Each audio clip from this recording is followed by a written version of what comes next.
I'm a little intimidated to make this video because I don't think I can actually explain how much I adore this little indie game.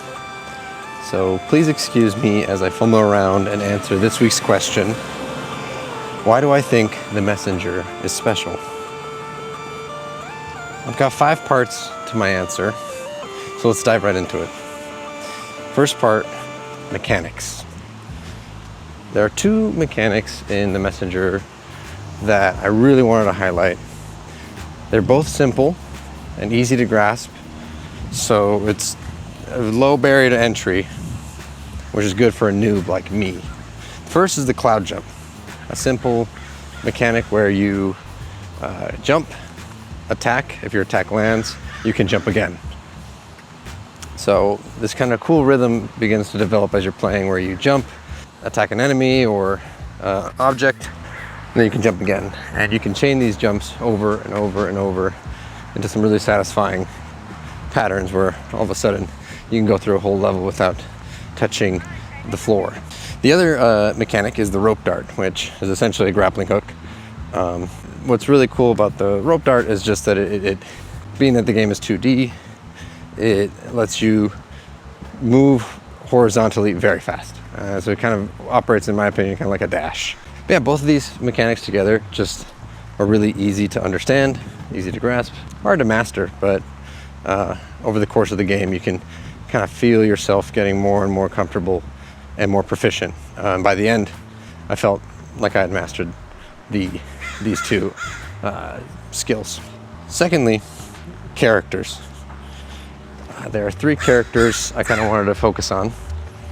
First is Ninja, the main ninja of the game.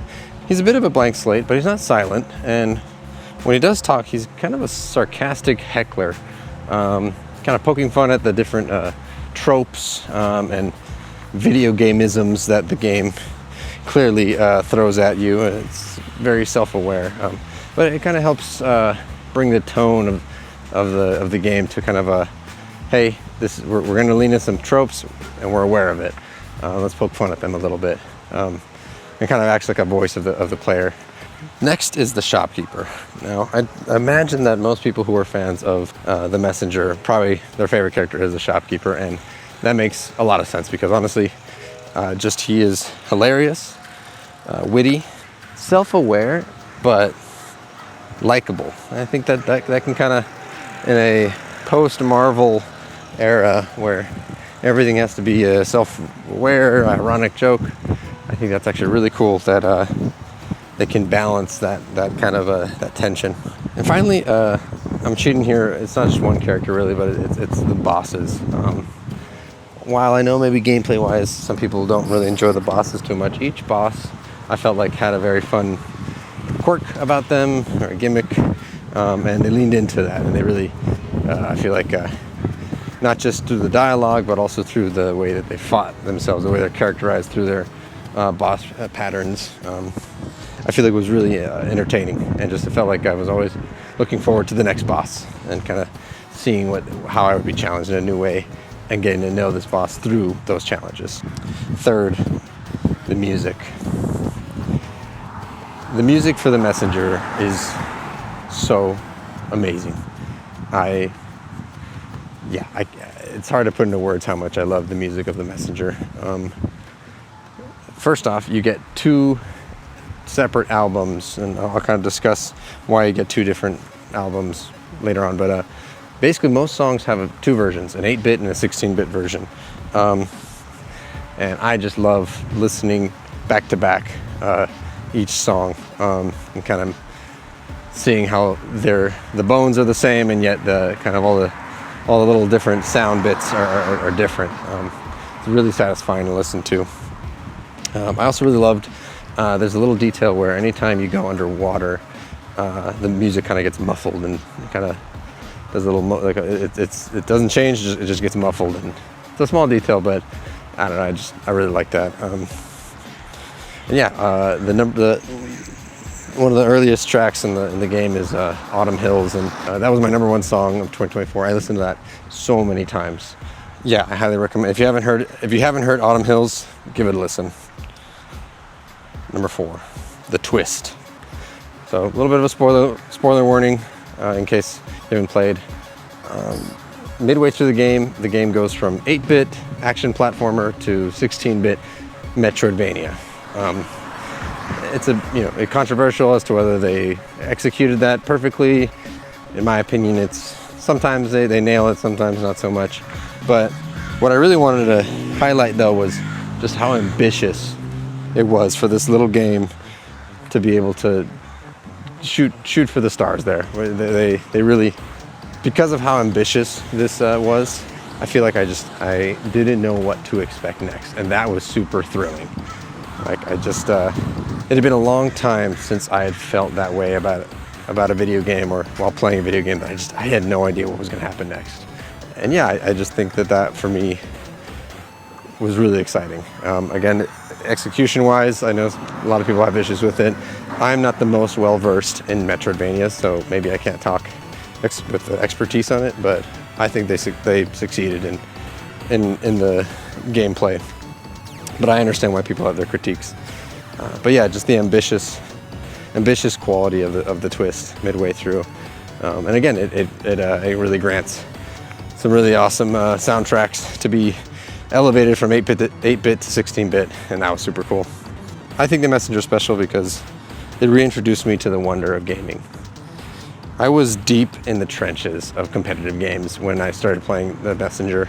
I'd been playing Counter-Strike and Valorant pretty intensely. Those were kind of my main games.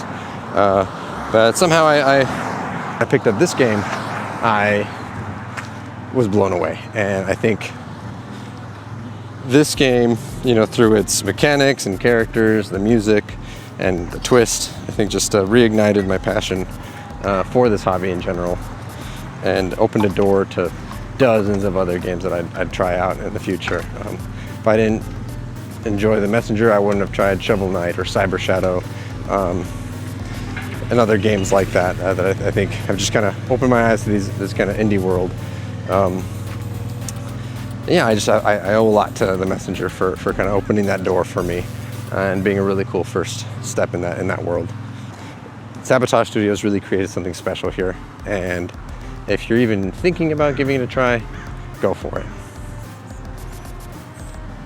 Now I just want to kind of go into kind of my update section. If you're new around here, every video I usually have a topic or a question, and then I go through that, and then at the end I'll just kind of give an update on kind of what I've been playing and trying out personally.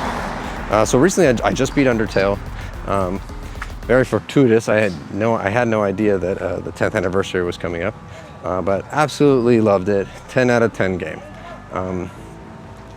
Yeah, I haven't laughed this hard and this much in a long time when it comes to playing video games. If you haven't, now's the perfect time to try it out. I did the pacifist run, which was really fun.